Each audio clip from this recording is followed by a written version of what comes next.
Et bonjour à tous, j'espère que vous allez bien mes belles âmes.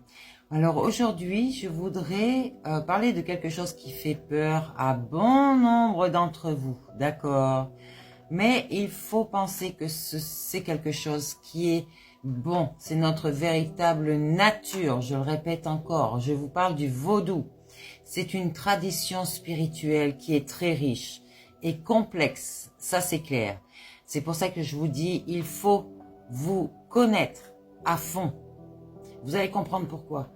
On ne veut pas que je vous le dise encore.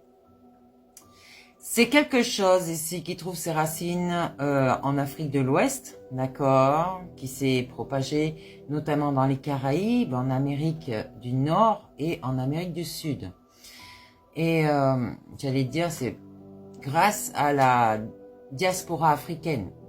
D'accord? Donc souvent mal compris et injustement stigmatisé, le vaudou est loin d'être maléfique en soi. Il repose sur un profond respect des esprits, de la nature et d'un équilibre cosmique. D'accord? Donc, il ne faut pas en avoir peur. Vraiment, je l'ai bien dit ici, injustement stigmatisé. D'accord? Dans sa forme pure, le vaudou cherche à guérir, protéger et guider les personnes. Les cérémonies incluent des danses, des chants, des offrandes et une interaction avec les esprits, d'accord? Donc ces rituels permettent de créer un lien entre le monde matériel et le monde spirituel. Cependant, comme dans de nombreuses traditions spirituelles ou religieuses, certaines peuvent détourner les pratiques pour s'en servir avec des intentions négatives, n'est-ce pas? Ou très personnelles. Genre de la vengeance, par exemple, de la jalousie.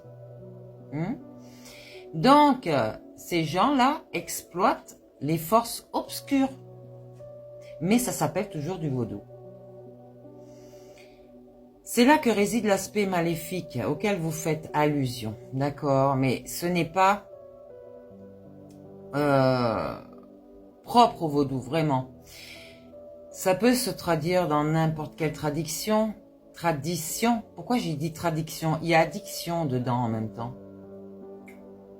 Lorsqu'il y a manipulation de forces spirituelles pour des buts égoïstes et destructeurs, d'accord? Je vous ai dit, allez vous renseigner sur le peuple de l'Atlante, et il y en a d'autres comme ça.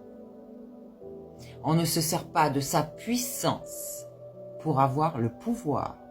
Donc, on ne fait pas de manipulation sur les autres pour les maintenir.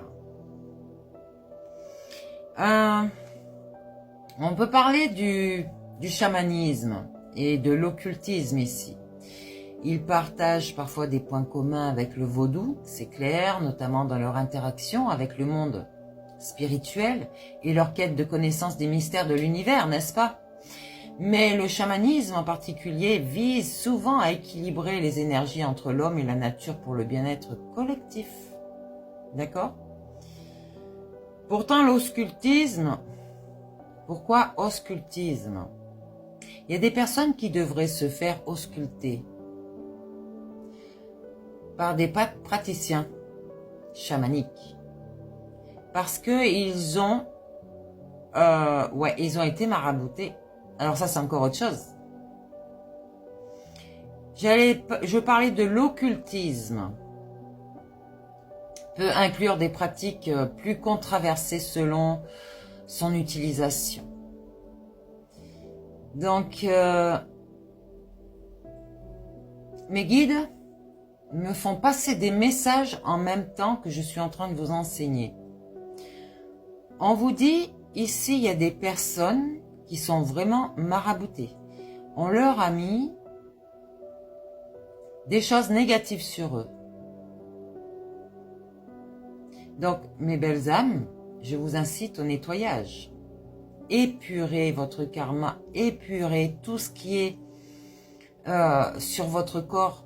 J'allais dire, on dirait qu'il y a un esprit qui est comme ça sur vous, qui a grippé sur vous.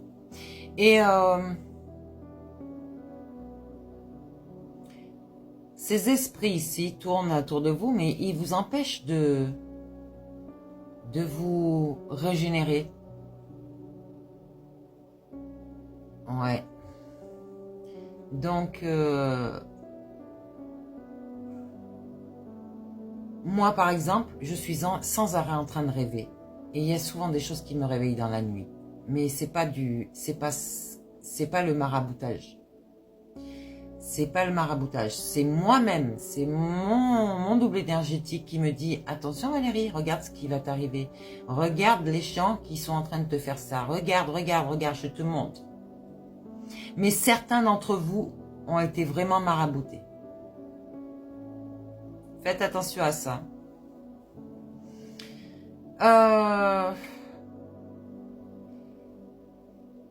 Le vaudou et le chamanisme partagent certaines similitudes, d'accord? Mais il y a des différences très fondamentales. On va parler de similitudes, d'accord? Il y a des choses qui se ressemblent, comme la connexion au monde spirituel, confirmation. Ces deux traditions impliquent une interaction avec le monde spirituel, mais dans le vaudou, cette connexion se fait avec les esprits, tandis que dans le chamanisme, ce sont souvent les esprits de la nature, les ancêtres ou d'autres entités spirituelles. Vous allez me dire que c'est toujours des esprits. Mais certaines personnes vont attirer des esprits du bas astral pour vous faire du mal. D'accord? C'est dans ce sens que je veux aller. Les esprits de la nature vont vous guérir. Vos ancêtres sont là pour vous guider sur votre chemin, d'accord? Et ces entités spirituelles sont célestes et non du bas astral. Ok? Donc, ce sont des gens qui font des rituels et des pratiques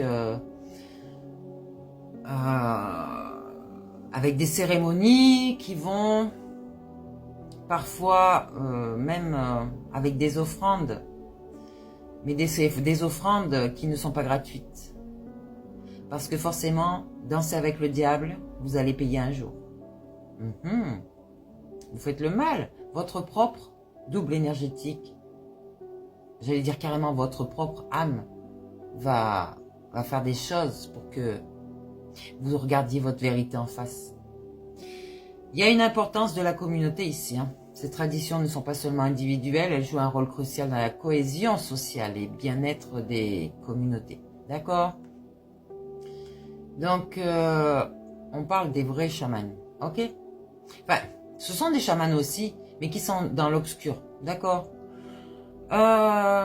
Ici, on parle de différences. Donc, il y a des origines culturelles, bien sûr. Il y a des organisations spirituelles. Le vaudou est plus structuré, avec un panthéon d'esprits, d'accord? Des prêtres peut-être, et même des temples. Le chamanisme est souvent moins formel, basé sur l'individu même, le chaman lui-même qui agit comme intermédiaire entre le monde spirituel et la communauté, d'accord? C'est ce que je fais. Je suis l'intermédiaire en fait. Je vous transmets les messages que vous devez retenir surtout. Là, on a une finalité, une approche par rapport au vaudou qui peut inclure des pratiques pour influencer des situations concrètes. La protection, l'amour, tandis que le chamanisme met généralement l'accent sur l'harmonie avec la nature, le rétablissement à l'énergétique. Cet équilibre dont je vous invite à vraiment faire un équilibre entre toutes vos parts. Toutes vos parts, que ce soit féminin, masculin, ombre, lumière, tout. Il faut équilibrer ces dualités, d'accord? C'est votre Dieu et votre diable. Il faut que votre diable se rallie à votre Dieu, d'accord? Pour être quelqu'un de saint. Donc, en somme, ces deux traditions reflètent des façons profondes et variées de comprendre l'univers et de se connecter avec des forces au-delà du monde invisible, d'accord? Voilà pour ça. Je vais voir si j'ai autre chose à vous dire. Je vous le transmets. Mais faites attention au marabout. Le maraboutage. Retour affectif. On ne force pas les personnes. C'est de la manipulation. C'est clair? J'espère que vous avez bien compris. Force obscure. Ah ouais.